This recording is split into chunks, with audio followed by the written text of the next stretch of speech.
Hey everyone, welcome back to the shop. The night is quiet. The only sound is the low electric hum of the old fluorescent lamp hanging above the bench and that deep, familiar smell of dust, oil, and decades-old wood that never really leaves these walls. In front of me lies a relic, a massive early 2000s computer monitor, the kind with a thick glass screen and a plastic case heavier than some modern televisions. To almost anyone else, this thing is electronic waste, something to be tossed into a dumpster without a second thought. But when I look at it, I don't see junk. I see a perfect 250 millimeter disc of crystal clear acrylic that has been hidden from the world for 20 years, just waiting for the moment it gets to spin again. There's something almost sacred, almost meditative about rescuing objects the rest of the world has already written off.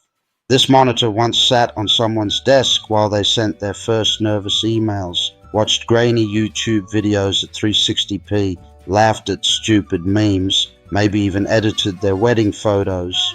It was part of countless small human moments, and now every circuit board, every screw, every tired capacitor inside it is dead, except this one piece of acrylic that is still flawless.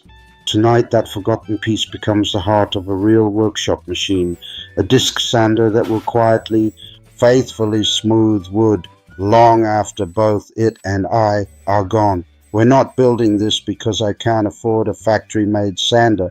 We're building it because only when you take trash in your hands, cut it, weld it, balance it, and finally hear it roar to life, do you truly understand what a tool actually is. A tool is not a product. A tool is a conversation between you, the material, and time itself. Tonight, the conversation partners are a 750-watt motor that somehow survived 3 completely burnt-out ventilation systems, random pieces of rusty square tube that have been leaning against a wall for years, and this thick, honest piece of acrylic that outlived its original purpose by 2 decades. 3 orphans, 1 new life. Let's begin. Disassembling an old monitor always feels like performing an autopsy on a small slice of history.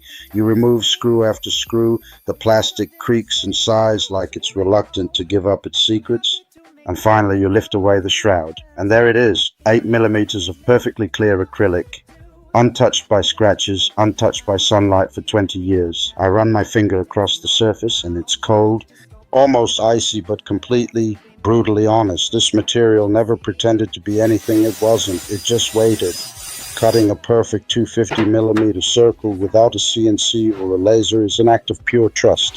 Trust in the blade not to wander, trust in your hands not to shake, trust in the acrylic not to crack under pressure. You draw the circle the old school way, find the center with a compass and a steady pulse, and then you guide the blade slowly, breathing with the machine.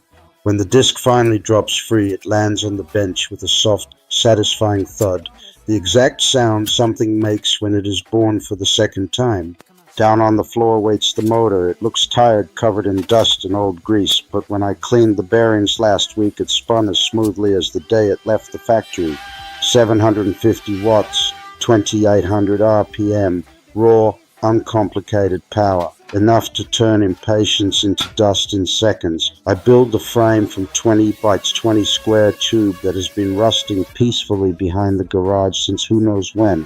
I cut, I weld, I grind, I paint everything matte black so the machine almost disappears into the shadows and only the spinning disc remains the star of the show. Every extra gram, every unnecessary bracket I leave out. The secret to any good homemade tool is ruthless minimalism. Include nothing that doesn't have a reason to exist. Less is never lazy when it's honest. The work table is made from another piece of acrylic, thinner this time, almost delicate, but still strong enough to take real punishment. I cut a precise slot so the disc can rise through it like the moon through clouds.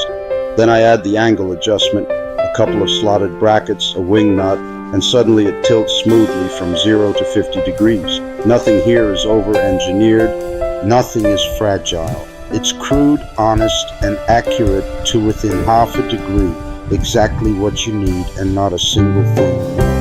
Across the entire face of the big disc, I glue industrial-grade hook and loop. When the first sheet of 80 grit abrasive rips onto it, the sound is pure commitment, like tearing open a letter you already know will change everything. Under the table, I weld a simple 50mm dust port aimed directly at the point where wood meets grit.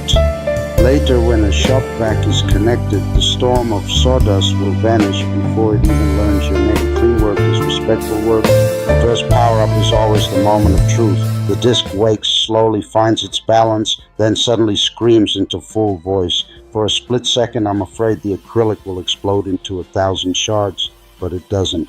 It just sings. I take a rough piece of oak that has been sitting in the corner since last winter and press it gently against the spinning surface. Centuries of growth, storms, sun, and wind disappear in warm golden snow that gets sucked away instantly. There is a deep, almost spiritual peace in that moment, watching time itself being erased while simultaneously creating something smooth, something new, something that will probably outlast me by another century. I switch to 240 grit and run the same board again. One more pass and the surface feels softer than skin, warmer than skin, alive in a way no piece of fresh lumber ever feels. This machine doesn't simply remove material. It removes noise from life. It removes hurry. It removes every excuse we ever had for doing things halfway. Real smoothness is never an accident. It is thousands and thousands of tiny, deliberate